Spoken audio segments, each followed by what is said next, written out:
Brasileira que comanda a ONG de apoio aos imigrantes em Connecticut é chamada no palco por Katy Perry e emociona a cantora. Consulado de New York convida a comunidade para evento que vai homenagear cientistas brasileiras nos Estados Unidos. Em Massachusetts, brasileira conhecida da comunidade é presa por condenação pendente de tráfico de drogas. Política migratória da administração Biden volta a vigorar após uma semana de bloqueio pela justiça. E tem um alerta sobre o caso de uma influencer que morreu após fazer um procedimento estético no México, algo comum entre as brasileiras que vivem aqui nos Estados Unidos.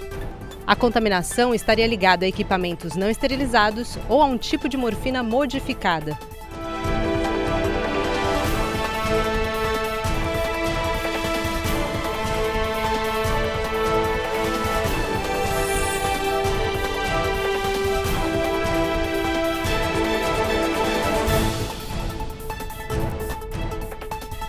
Olá, boa noite. Muito boa noite para vocês.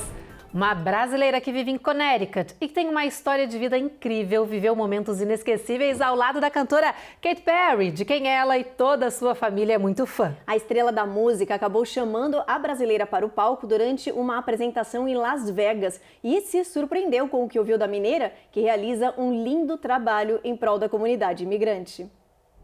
Emanuela Palmares toca junto com a família a New American Dream Foundation, que ajuda as comunidades imigrantes aqui nos Estados Unidos. Thank you very much. Enjoy. Eu sou muito abençoada de poder trabalhar com a minha família e poder, na verdade, criar um legado para os meus pais, né? Eu vim para os Estados Unidos com 10 para 11 anos de idade.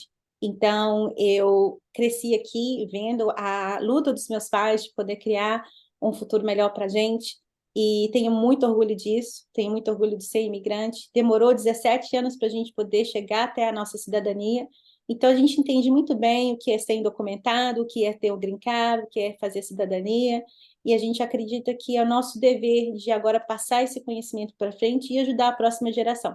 No último final de semana, esse trabalho incrível deu uma pausa para Emanuela, o marido JP e o filho Caio viajarem a Las Vegas para celebrar os 40 anos da mineira.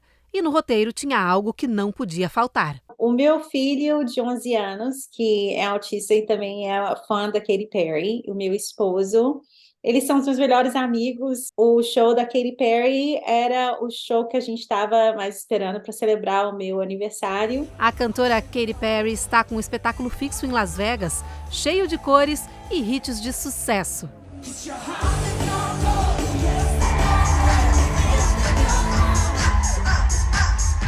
Em cada show rola um sorteio entre quem da plateia faz doação à instituição de caridade da cantora, voltada para a arte de crianças vulneráveis.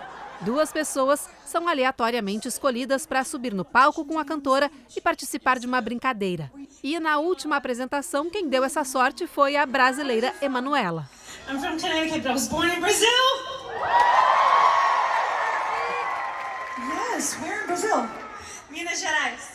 Minas Gerais. Katy elogia a beleza da mineira e pergunta o que ela faz em Connecticut, onde vive. Emanuela diz que comanda uma fundação que ajuda pessoas imigrantes e Katy se emociona.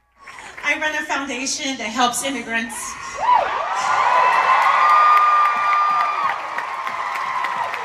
Impressionada, a cantora brinca, dizendo que agora tem alguém no palco que é mais importante que ela.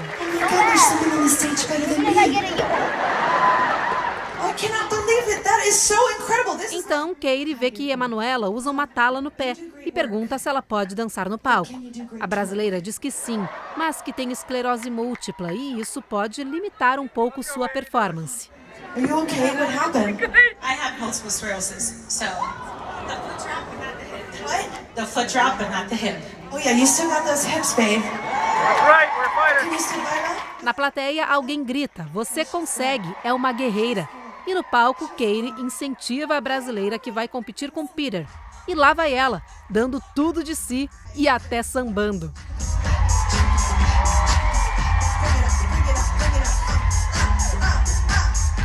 O americano bem que tentou, mas a plateia votou na brasileira como favorita da competição.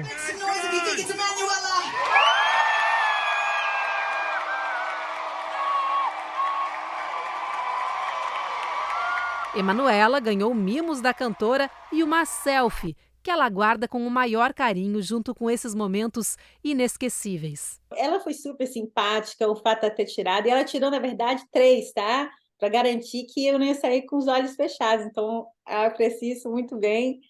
E foi realmente um momento lindo e eu sinto que foi algo muito especial, porque, de novo, de poder falar da fundação da nossa família, poder falar do nosso trabalho e me identificar como imigrante numa época que está tão tenso aqui, para realmente mostrar para as pessoas, tirar um pouco esse estigma, né? O que minha mãe sempre me ensinou. Nós estamos aqui também estrangeiros, não somos só imigrantes. Então, a gente tem que entrar com a cabeça erguida e ter orgulho da nossa raiz, da nossa história. Então, sem contar também de muitas mensagens de pessoas com esclerose múltipla que eu tenho recebido, dando apoio, falando que foram inspirados por eu estar lá, assim, e ter falado da minha tala e não ter escondido, né?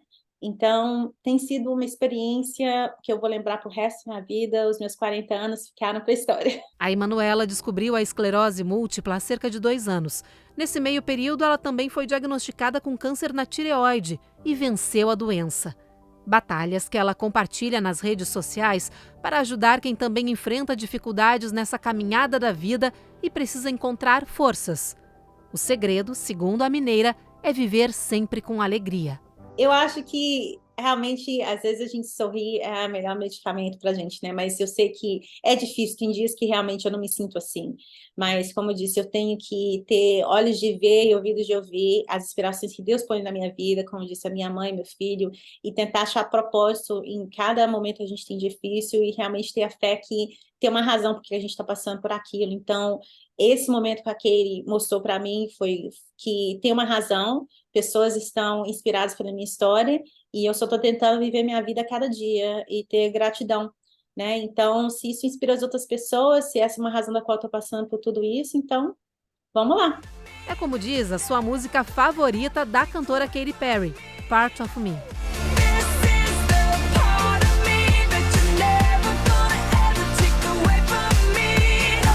Tem a ver, na verdade, com o relacionamento que não deu certo, mas para mim me inspira mais sobre o relacionamento que eu tinha com o meu corpo antes de eu ter a doença e o que eu tenho agora. E a música fala que essa é uma parte de mim que você não vai conseguir tirar, né?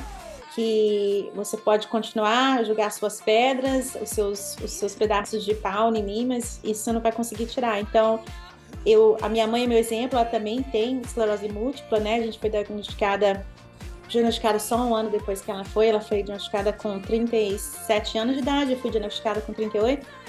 Então, a gente sempre fala que não vai mudar nosso espírito, né? A nossa vontade de viver. Então, aquele momento ali eu falei assim, eu tenho que me aceitar, é parte de mim, mas não vai me modificar, né? Então, eu fiz o melhor com a minha perninha.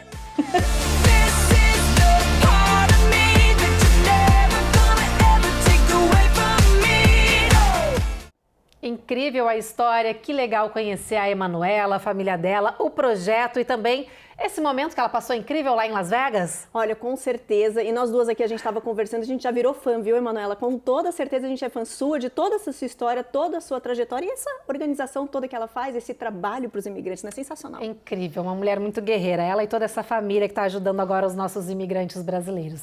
Um beijo para vocês. É isso aí.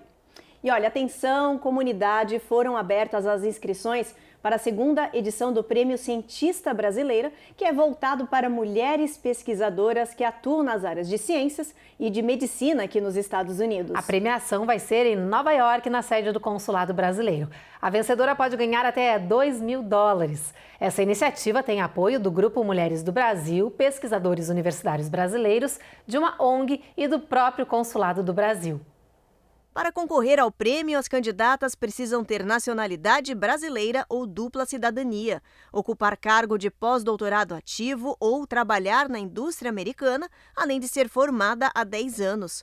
O prêmio para as mulheres brasileiras foi criado em 2020 pela ONG Dimension Science, fundada por uma cientista brasileira nos Estados Unidos. A primeira edição da premiação foi online. A seleção desta segunda edição será feita com base no mérito científico, inovação e perfil da candidata. A primeira colocada vai receber $2.000 e outras 5 cientistas vão receber menção honrosa. Entre os organizadores do evento estão os PUBs, Pesquisadores Universitários Brasileiros, um grupo sem fins lucrativos criado há 10 anos para conectar a comunidade científica. E a gente está muito feliz porque nessa edição do Prêmio Cientista, o Pub Boston, o Pub Nova York e New Jersey e o Pub Connecticut está entrando como um dos organizadores do prêmio. E nós trouxemos juntos os nossos apoiadores locais. São eles o Consulado-Geral do Brasil em Boston, o Consulado-Geral do Brasil em Nova York e a Missão Brasileira na ONU. O prêmio será entregue em março de 2024 e as inscrições estarão abertas a partir de 7 de agosto. E é com muita satisfação que eu anuncio que a entrega do prêmio será realizada no Consulado, no Espaço da Mulher Brasileira. Quem quiser se inscrever, precisa acessar o site dimensonscience.org. No próximo bloco tem os detalhes sobre a prisão de uma brasileira em Massachusetts. E a gente explica as novas mudanças nas leis de asilo para imigrantes da administração Biden.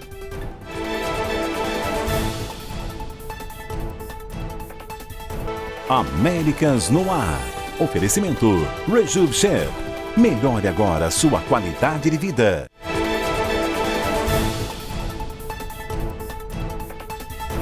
Uma mulher de 35 anos, foragida da justiça brasileira por tráfico de drogas, foi encontrada morando em Massachusetts. A polícia de imigração prendeu essa brasileira, mas não divulgou o nome. Ela será deportada, como nos mostra a Giovanna Locatelli. A notícia foi divulgada no site do ICE, a Polícia Americana de Imigração. Os agentes disseram que a brasileira entrou nos Estados Unidos legalmente com visto de turista por New York, mas permaneceu no país ilegalmente depois da data de expiração. O ICE disse que a mulher tem 35 anos, mas não divulgou oficialmente o nome nem a foto dela. A brasileira era procurada pela Justiça do Brasil. Em 2022, ela foi condenada por tráfico de drogas, com pena de 5 anos e 8 meses de prisão. Um mandado de prisão internacional só foi expedido no dia 18 de julho deste ano. A Polícia Americana de Imigração ficou ciente de que ela era foragida e poderia estar no território americano. Durante busca de criminosos em Massachusetts, eles encontraram a brasileira na cidade de Medford. Ela foi presa no dia 26 de julho pelos agentes do ERO. Ela aguarda agora o processo de deportação para cumprir pena no Brasil. O ERO é a principal autoridade da Polícia Federal Americana para a fiscalização da imigração doméstica. Revés na política migratória de asilo do governo de Joe Biden na fronteira sul. Uma semana depois de um juízo distrital bloquear um novo programa, um tribunal de apelações resolveu manter a medida vigente, pelo menos por enquanto. Esse é um dos assuntos do nosso Giro de Notícias especial de imigração. Os imigrantes que chegarem à fronteira sul vão poder solicitar asilo de acordo com as novas regras do governo Biden, que, entre outras coisas, impede a entrada de indocumentados que não tenham buscado proteção pelos países por onde passaram. Os juízes do Tribunal de Apelações declararam que vão avaliar a nova política de imigração, que é considerada similar ao da era Trump.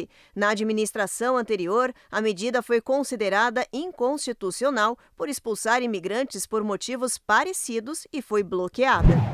A Casa Branca anunciou hoje que vai ampliar o programa conhecido como FERM, que permite que imigrantes não fiquem presos em centros de detenção, mas usem tornozeleira eletrônica e sigam toque de recolher. A medida foi implementada em maio para famílias imigrantes que residem em Newark, em New Jersey, Washington, D.C., Baltimore, em Maryland e Chicago, em Illinois. Agora o programa será expandido para outras 3 cidades da Califórnia e Boston, em Massachusetts. O toque de recolher obrigatório vai funcionar das 11 da noite às 5 horas da manhã. Nos próximos 2 meses, mais cidades devem ser agregadas ao programa. Em New York, as autoridades anunciaram que estão considerando construir cidades-tendas em campos de futebol para abrigar os imigrantes que buscam asilo. A prefeitura da Big Apple alega que não tem mais espaço para os imigrantes indocumentados que chegam de ônibus todos os dias enviados pelo governo do Texas. Em um ano, a cidade já recebeu mais de 70 mil pessoas. Nos últimos dias, dezenas de imigrantes estão sendo obrigados a dormir nas ruas à espera de vagas em abrigos. O governo do México anunciou hoje que uma das 2 pessoas encontradas mortas na fronteira sul, dentro do Rio Grande, era uma criança. Ela era natural de Honduras. A outra vítima é um homem de 20 anos do mesmo país. O corpo dele foi encontrado preso às boias recém-colocadas no rio. O Departamento de Segurança Pública do Texas disse que os corpos foram recuperados em uma área do rio perto da cidade de Eagle Pass. O presidente do México criticou as barreiras flutuantes instaladas pelo governo do Texas, que chamou de uma enorme e perigosa violação dos direitos humanos. Em Washington, o Departamento de Justiça dos Estados Unidos já entrou com um processo contra o estado do Texas na semana passada para obrigar a região a retirar as boias da fronteira. Depois do intervalo, tem um alerta para os brasileiros que costumam ir até o México para realizar algumas cirurgias estéticas. E atenção, autoridades alertam para o aumento alarmante do número de casos de Covid-19 neste verão.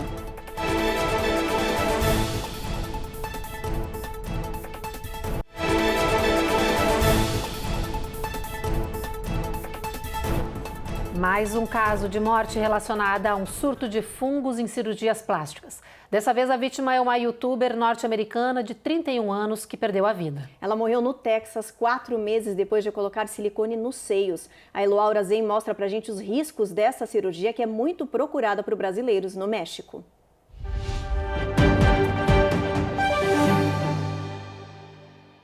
O que começou como um sonho particular acabou como um pesadelo coletivo. Uma influenciadora americana, mãe de 3 filhos, morreu após contrair meningite fúngica ao realizar uma cirurgia plástica no México. Cristal Villegas colocou silicone nos seios, mas dias depois ficou doente e foi internada com um tipo raro de meningite causada por fungos. Ela morreu em um hospital do Texas 4 meses depois de ser internada. As meningites fúngicas são doenças infecciosas do sistema nervoso central graves, tá? Ela é uma meningite tão grave quanto a meningite bacteriana por alguns motivos. Primeiro, que o reconhecimento clínico às vezes não é simples. Os remédios que a gente usa para tratar as meningites fúngicas precisam de um tempo prolongado de tratamento e são remédios muito tóxicos. E a doença ela é grave, ela pode deixar sequelas neurológicas ou até evoluir ao óbito. As autoridades mexicanas e americanas alertaram sobre um surto de fungos associados a cirurgias plásticas em clínicas no México. Pelo menos outras 8 mulheres dos Estados Unidos perderam a vida de forma semelhante ao contrair meningite fúngica durante procedimentos cirúrgicos no México. O Centro de Controle e Prevenção de Doenças disse que os casos estão associados a pacientes que foram submetidos a procedimentos com anestesia peridural. A contaminação estaria ligada a equipamentos não esterilizados ou a um tipo de morfina modificada. 3 clínicas mexicanas estão sendo investigadas e especialistas pedem cautela por parte dos pacientes, que não só podem, como devem exigir maior cuidado e rigidez em tratamentos médicos. 195 pacientes dessas clínicas estão sob o risco de ter contraído o fungo e estão sendo examinados. Uma das formas de se evitar é fazer procedimentos médicos em lugares onde se saiba que existe asepsia e origem corretas dos materiais cirúrgicos. As autoridades de saúde dos Estados Unidos estão alertando a população sobre o aumento preocupante no número de casos de Covid-19 neste verão. Especialistas analisaram os dados da doença em todo o território e concluíram: o país vive uma forte onda de contaminações pelo coronavírus. Os casos estão aumentando vertiginosamente em pelo menos 12 estados, como West Virginia, Nebraska, Oklahoma e Flórida. E com tanta gente testando positivo, aumentou também o número de internações pela doença. Segundo dados do Centro de Controle e Prevenção de Doenças, só na semana de 16 a 22 de julho foram mais de 8 mil hospitalizações, um aumento de 12% com relação à semana anterior. Mas especialistas estimam que os números são bem maiores, porque hoje em dia muitas pessoas fazem o teste em casa e não vão mais aos laboratórios, o que faz com que esses casos não sejam contabilizados pelo governo. Para evitar que essa onda do vírus te afete, os especialistas recomendam o uso de máscara em avião, ônibus ou metrô. Eles pedem que as pessoas tomem doses de reforço da vacina e façam testes, se não se sentirem bem. E depois do intervalo, a gente traz dicas importantes sobre como economizar nas compras de material escolar. E a gente mostra que um brasileiro ganhou fama mundial ao se destacar em um concurso diferente de fotografia.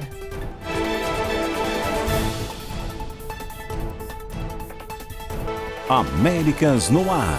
Oferecimento Rejub Chef. Melhore agora a sua qualidade de vida.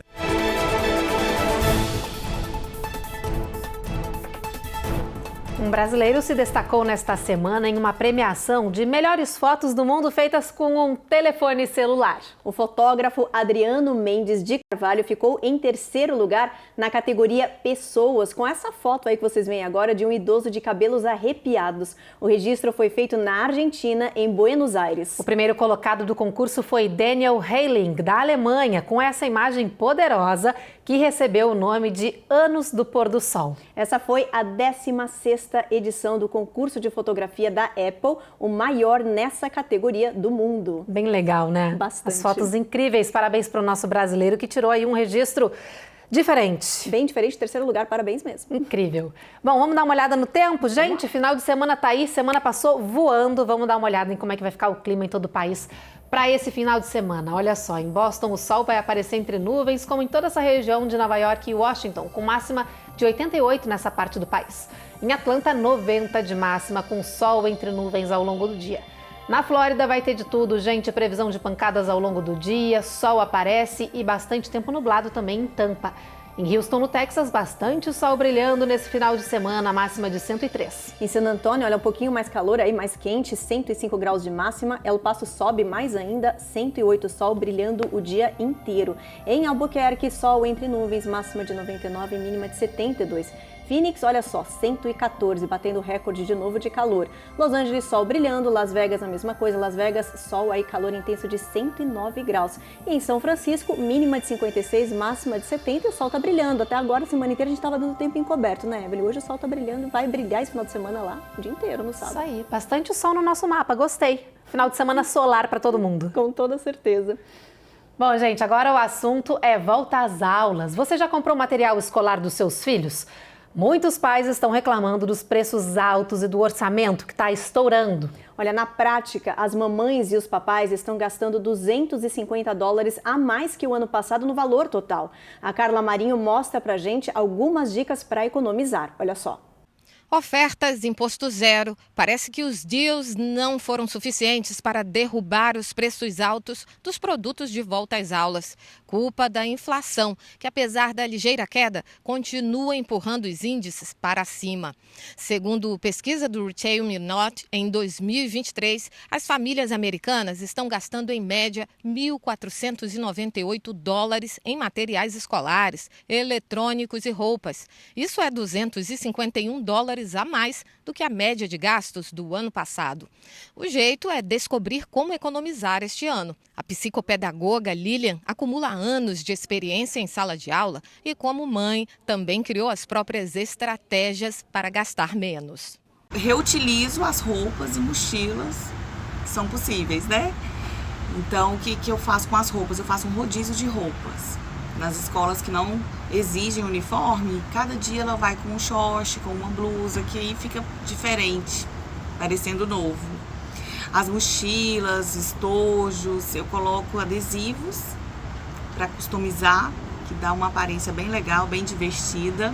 E tem muitos eventos, há uma divulgação bem grande de instituições que fazem doação de parte dos materiais exigidos pelas escolas. A Jessica Allen, do site Viver Bem, Gastar Menos, tem 5 dicas imperdíveis. Faça um inventário do que sobrou de material do ano passado.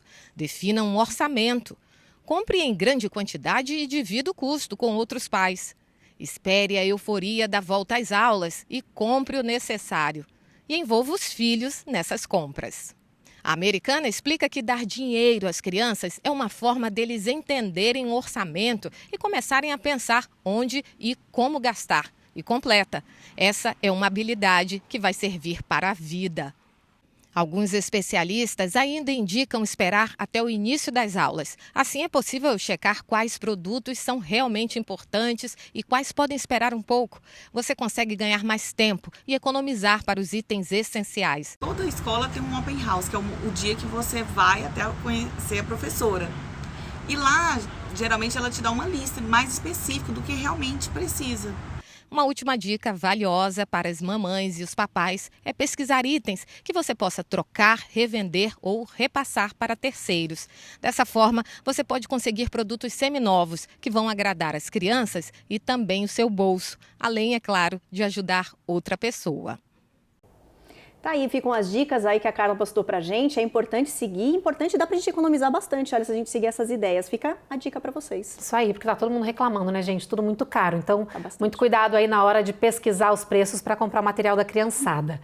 E olha, hoje sexta-feira, a partir de agora aqui no Jornal Américas no Ar, toda sexta-feira vai ter beijo especial. A gente sempre vai mandar um recadinho para algum telespectador que manda um recado pra gente. E o beijo de hoje vai para Emanuela e pro filho dela, Caio, que apareceram aqui na nossa primeira reportagem, porque a história deles nos cativou demais, né, Ruth? Muito. Olha, a gente recebeu a história deles por e-mail, por isso que é importante você que está aí em casa assistindo a gente, tem alguma história que quer participar aqui, história de divulgação impressionante que nem a deles, manda um e-mail pra gente no jornalismo@recordtvamericas.com.